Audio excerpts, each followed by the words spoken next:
So welcome to the third episode of ProperTea with Vitaliy. This is a podcast where we drink tea with Vitaliy and chat property investment with Vitaliy. How are you, Vitaliy? Great, thank you very much. How are you, Lee? Yeah, good. What tea are you drinking today? Have you got a tea this morning? Yes. Yorkshire tea? Well, I'm drinking herbal tea. Herbal tea? What kind of herbal tea?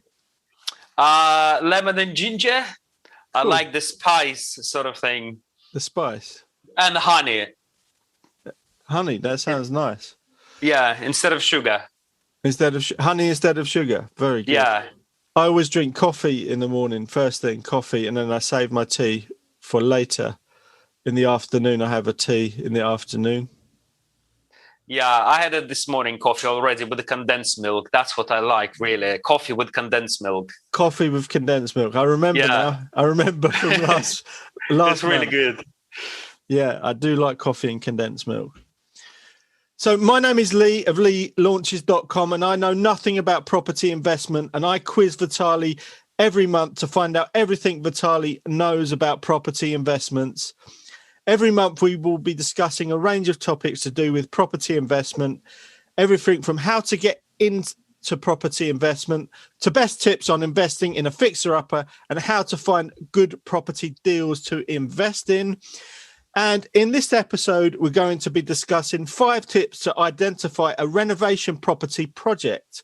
So let's get into the podcast. So Vitaliy, for anybody who is looking to identify a renovation property project, where would you say is the best place to find a property to refurbish? The first thing is where to find in terms of not the area, but where to find the properties. So a couple of places where people would go to directly the best way, go to direct vendor, basically. When you find a property, maybe on your street, maybe, anywhere, and you go to direct to vendor, that's the best place where you can find a property.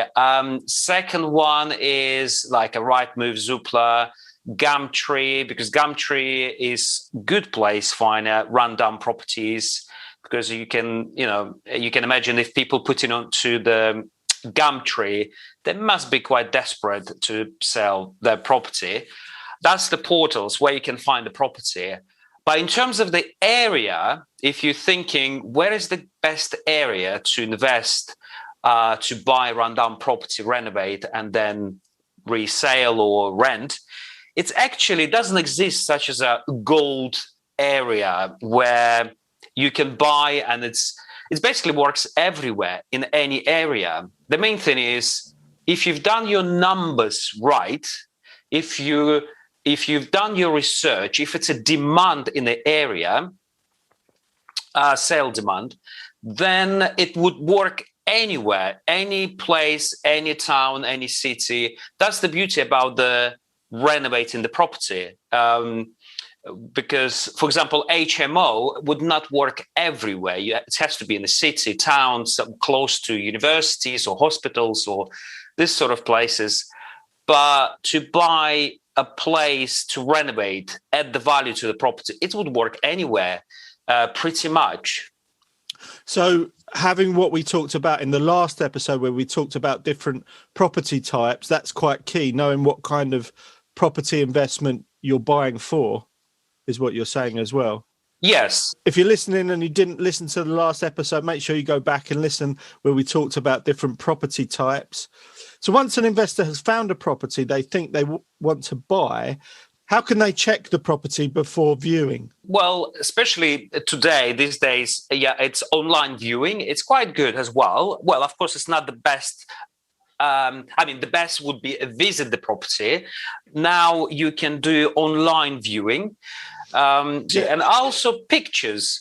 Now, of course, not all properties. Sometimes you can see a picture, especially if you're looking particular to renovate property. Sometimes, because property in such a terrible condition, state agent would put just the front of the building, just a one picture. Yeah. You can't see what's going on inside. Yeah. Of course, it's more difficult. So you have to ring state agent and ask questions. Maybe they have more pictures, or they can email to you.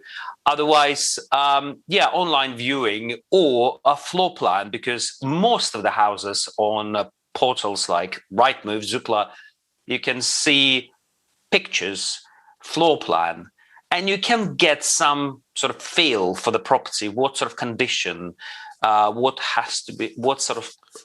big renovation has to be done. That's the first thing what you will have a look, maybe even before you ring the estate agent. First, just simply just have a look pictures and get the feel if it's a right place for you to go even a view, because it's so many places. You can't view every single property. It will take you forever. But first, have a look floor plan and pictures. So I guess it's good to have in mind what type of property you want, like you say, so that you can avoid looking at hundreds and hundreds of properties. You should be looking at ones that fit the type that you're looking for. Yeah, exactly. Yeah, you definitely will save time for yourself. So you can filter. Yeah, if you see it's some sort of potentials in this particular property, then call estate agent and book the viewing. When viewing a property, what are the main things an investor should be looking for? A couple of things, very important to have a look. Well, first of all, I would say structurally, if a building, just have a look for big cracks, not cosmetic cracks, because obviously you will see every pretty much property, you will find a small cosmetic cracks. But I'm talking about big cracks, like a structural movement. That's the first thing. Second, roof, just go outside, maybe cross the road and have a look from distance. This property, line of the roof, if it's in line or it's maybe bent, so it will tell you structure of the roof may be not very good, maybe missing tiles, maybe external cracks. So that's because these sort of things can cost you a lot. Inside the property as well, just have a look for a damp. Damp can be, well, it's all fixable, but again, it can be costly to fix. And check the boiler, for example, what condition the boiler, because boilers to refit is as well a couple of £1,000. And electrics, because lots of properties actually I can see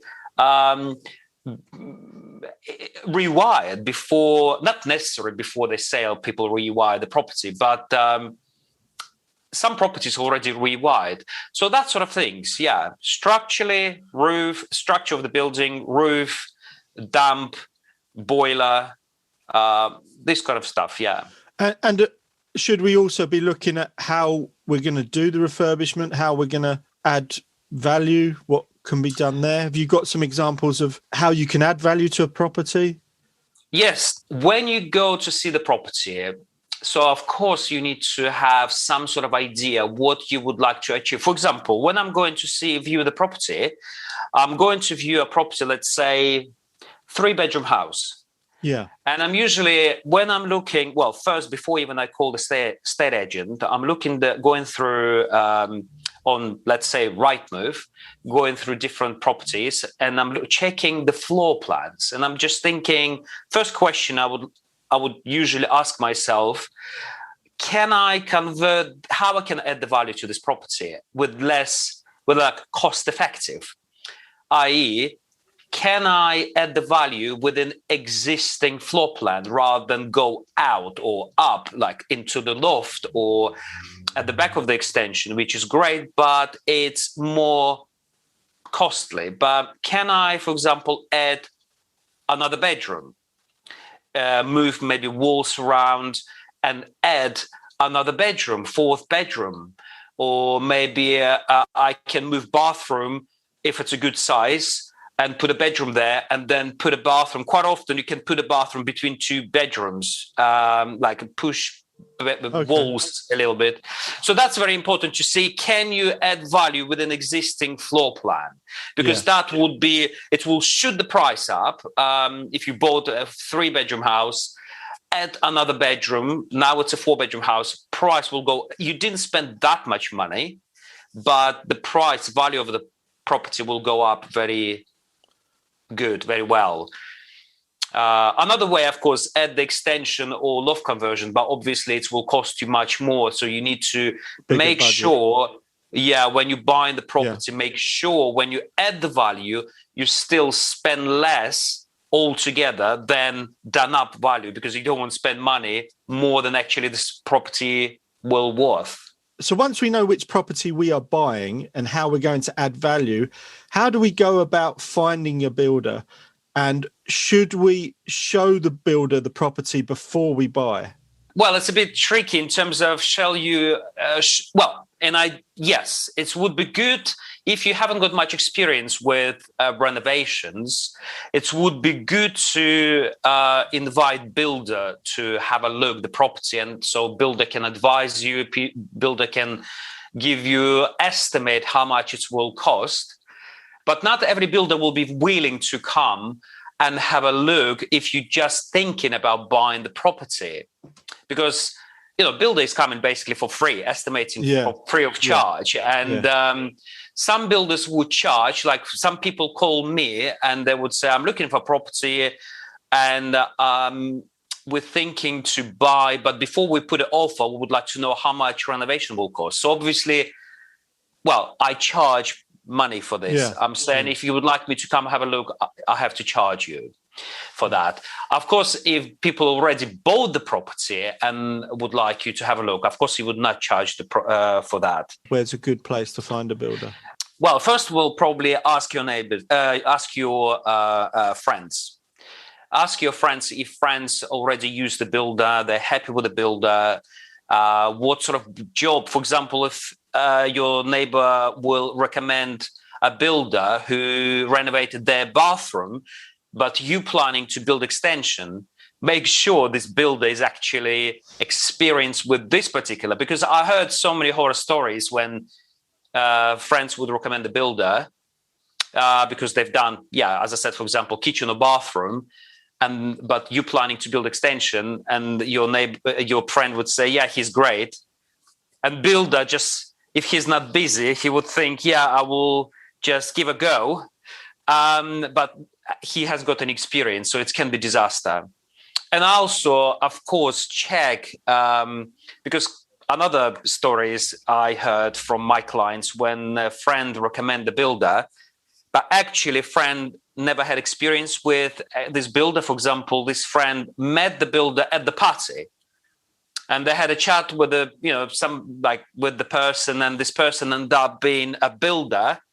They had a nice evening, nice chat, and your friend thought maybe, it's such a nice person, and he's a builder, he must be a good builder, and then they would recommend. But actually, maybe he's not this person, but in terms of work, he may be a complete disaster. But I would recommend go to like a check a trade, trusted trade, a federation of master builders.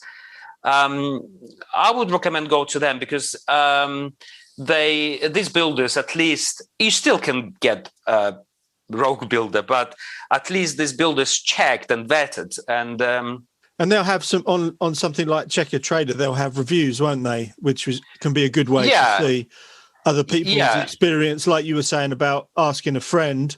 Good thing about reviews, I know reviews aren't always, you can't trust them fully, but they can be a good guide, especially if someone has lots of, 5-star reviews. Can be a good way to a good indicator of whether to use a builder or not. I would definitely always reviews is good, but don't rely fully on these reviews because you don't know. Just go and visit their existing projects, couple of projects, and see if and speak with the client. If you can, have a chat with the client where they run renovating projects. So have a chat and just ask questions. It's very important to be patient and make a proper research on the builder. It's very important because if you find a good builder, you will not regret. And I imagine once you're on to your third or fourth property, you will have built up a relationship. You would have hoped to have built up a relationship with a builder that you work with regularly. And then, like you say, when you want to show them a property, they'll be happy to come because they'll know that you're going to pretty much give them the work. And then, if you build a trust, so builder know what to expect from you and you know what to expect from builder, it's really good. Yeah, it definitely, at the beginning, you will spend a time. Same as with the properties. Yeah, you're not buying just the first property you found. You put an effort to research, make sure your numbers right, because the whole idea, you would like to make a profit on the property. And same with a builder. You just be a patient and try do your best to speak with people, speak with builders, visit their property projects, speak with their existing and previous clients. And then when you will find a good builder, your property life will be, investment life will be much easier, definitely. So once we've found a builder and we meet them at the property, are there specific things we need to communicate to the builder? Yes, please. Just before you invite builder, so just imagine, okay, you have a property that's and you're planning to renovate your house or flat. Before builder comes, please just make sure you made decision. For example, if you're married or you have a girlfriend, boyfriend, make decision together, because quite often when I come visit client, and then I'm asking, okay, what you would like to do? And they haven't got any idea. Or they start, like, for example, one of them will say, I would like, I don't know, blue walls, put a blue color on the walls. Yeah. Then their partner say no, and they start arguing in front of me. So it's not very good. And then I'm, of course, as a builder, I'm confused what exactly you would like to do. Yes. So make a plan. Of course, things will change. It's very difficult to know exactly 100% what you would, but at least have some idea, some plan, what you would like to do. Are you planning to renovate bathroom, kitchen? Are you planning to, I don't know, change lighting? What sort of floor are you planning to install? Wood, tiles, or vinyl? I don't know. Same with the bedrooms. Are you planning just cosmetic, just like literally refresh walls with a paint? Or are you planning to go back to the brick and re-scheme? Of course, this kind of question you can ask builder, like what he thinks if you go back to the brick, for example, and re-scheme. Of course, you're not a builder, you don't know. You can ask advice of the builder, which is, you should do. But at least the idea of cosmetic sort of stuff, please be prepared. Just have a plan for the builder, so at least you know exactly what to estimate. Great, thanks. Those are 5 really good tips on how to identify a renovation property project. So if you enjoyed these tips, Vitaliy has put together a complete guide on what to say and what not to say to your builder. Head over to vitaliygromov.com and there's a link at the top of the page to download the guide completely for free. Thanks so much for listening to this episode of ProperTea with Vitaliy. That's it for now, and we will chat to you again in a future episode. Bye-bye.